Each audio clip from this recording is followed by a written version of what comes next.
We had a fight in a plane. We had a fight on a plane. They had to turn the plane around, and then Auburn, they get all the way on. They get like more than halfway to Houston, and they got to turn the flight around because there's a fight in the plane. And then they land, and then they leave 2 guys at home, and then they go back to Houston on a different flight while Bruce Pearl's out there asking boosters for more money so they could get a different flight. And then they get to Houston, they walk into the Toyota Center, and they whip up on the Cougs. What the hell is happening in Auburn, Fanta? Yeah, Snakes on a Plane has a sequel, and it comes from the jungle.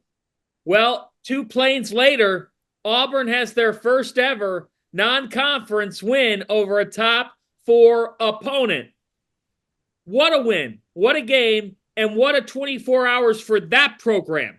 You know, you go from looking at the inevitable of, okay, they had issues getting there. There was a literal flight, ripped clothes, horseplay. Haven't heard that word in years. I mean, it's been that showed Goodman's age right there, horseplay. Yeah, he didn't help his age at all. He aged about 5 more years with that tweet. That said, what we watched on Saturday night between Houston and Auburn felt like a Final Four game. Felt like a front runner that's going to be hard to top. It will be topped because as the year goes on, there'll be even more amazing stuff that happens. But there is a clear horse in the race for game of the year through week 1. And that's going to be my barometer for what can top that, because that's how good of a game it was. Auburn. Tahad Pettiford is a problem. He is a big problem for everyone else. On a night when Denver Jones and J.P. Pegues might as well have sat down, they would have combined 1 for 5. They did nothing in this game. Bruce Pearl had to have somebody step up in his backcourt, and the freshman had big cojones and stepped up in a huge way, making tough threes, coming up with huge plays, setting the tone from an energy standpoint. And for Auburn to shoot well over 50%, 57% in the second half. Nobody does that against Houston. Janai Broome was All-American down the stretch. On this night, L.J. Cryer shot 5 for 14. If he shoots better and is more in his zone, the game could have gone differently. I don't discredit Houston. I don't have them falling in my top 25. I have Auburn jumping up into the top 5. The Tigers are legit and showed us that when we talk about how they guard and the way Bruce Pearl's teams guard, Rob, that if this team, that's the constant.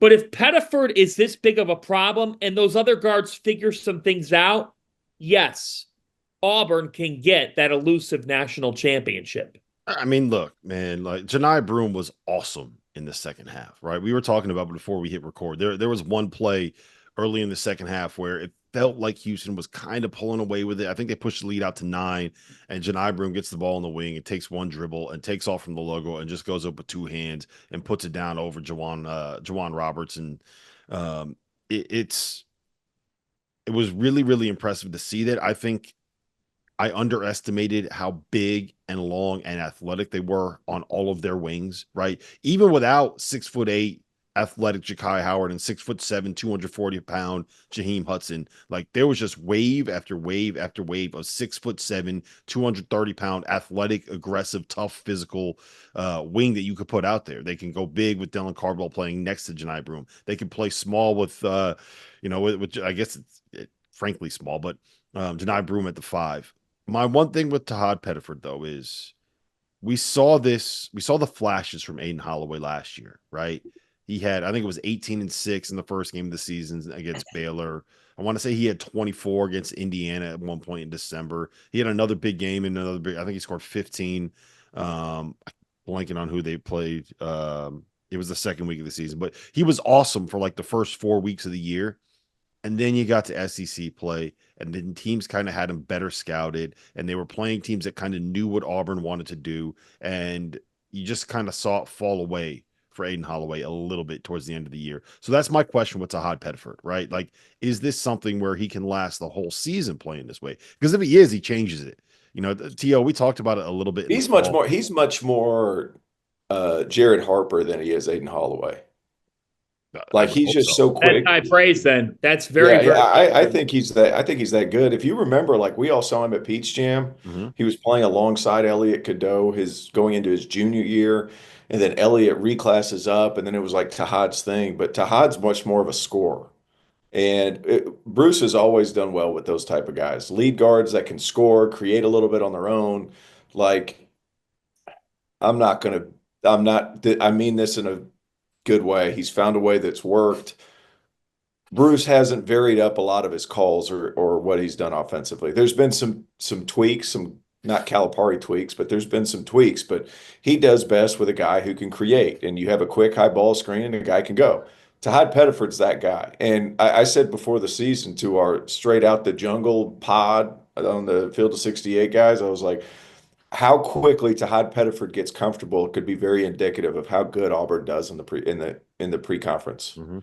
And he's a very talented scorer. He's going to play well alongside some of those other guys. I said JP Pegues is not necessarily like an Auburn type dude, and I meant that because he's better when the ball moves. Ball's not going to move a ton, and there's some over dribbling that happens at Auburn sometimes. Yeah, Not like saying that's a bad thing. That's just what they do. And that fits what Tahad Pettiford is. He wants to dribble the air out of the ball, but he can also get downhill in a hurry. So, like, how good they're going to be is going to be indicative of how good he can be quickly. And the flight thing, man, that's an elite situation like I've never heard. You know how crazy you have to be to get to U-turn a private plane? it's not like this is not You have to be shaking furniture, boys. like a Spirit Airlines flight, This is right? Like not. This hold is on, I a want to. private plane. They spent $100,000 on this flight to take them from Auburn to Houston. They were closer to Houston than they were to Auburn when they turned this thing around, and they had to go back to Auburn and get a new plane because of what was happening. If anyone's At heard that that point, why audio, not just land?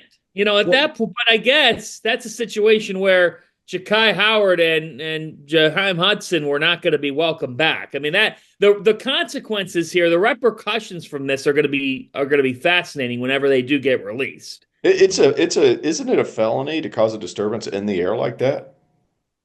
Well, I think yes, on a I think there's commercial. well, so Yeah. I On was talking with commercial, someone like it's a about that. felony. Yeah, I was Huh? talking with someone about that. Like the FAA is going to have to put together a report on this. Like this is not just, Yeah, you got this. this isn't like just nothing.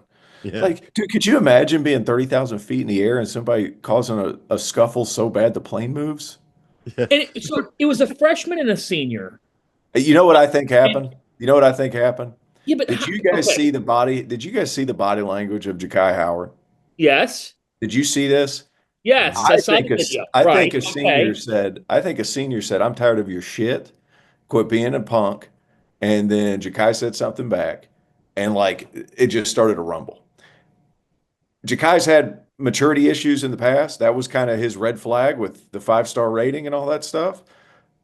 You can't act like that. One guy got sick of it and he got pissed. And then they got in a little scuffle. And like now you can't do that. It's one guy's last go around, and it's one freshman who doesn't know how the world works yet, probably copped an attitude, and they did it at 30,000 feet. They should have done it in the locker room before they left. There would have been an issue. Right. Did There you would not see? have been an issue. I just Like, what I Hold on. can't Did believe you is see? how many times I have. I mean, Tio, you've been on your charters, I'm sure, in your career at some point, right? yeah, Clemson, we chartered at you Clemson. We chartered chartered. everywhere, yeah, and that was when not everyone did, but you in the ACC you're chartering. I've been on charter planes with teams, and at nighttime, when the charter's happening, the plane is quiet. Like the guys had their headphones in, a lot of them are sleeping. That's what I couldn't believe. This was a Friday night flight, and these two just start to have a brouhaha on the plane during a flight where most of the time on a night plane, when it's dark, if you're a player, you are savoring the time to sleep. And these two, Yep. I'm sorry, but these two idiots start to fight on the plane. What are you doing? Yeah. I think it'll be really telling to see. Who's on the team next week and who isn't? Yeah, who's on the team next week, who isn't, and who is back in the rotation if they're on the team, and who isn't. Yeah, fantastic win for Auburn. Not much more you can say about it beyond that. Like they're number one on KenPom right now. They might end up. We're recording this before the AP poll is out. They might end up being the number one team in the AP poll when that gets released. Like they're awesome. I underrated them. I apologize. Auburn fans, please don't hate me forever. One last note on Houston. They hate me forever, John. Rob, join the party. Tio, I feel like you're just kind of stacking the fan bases that dislike you at this point. I'm just going one at a time, league by league. I started out as the good guy. Yeah, you did. Everyone loved you for a while, and then all of a sudden you started making some good points, and now they're like, "Yeah, you know what? Fuck this guy." Tio, yeah, exactly. Yeah. I'd hate for Tio to tell the truth and predict an upset. Yeah, I'd hate for that to happen.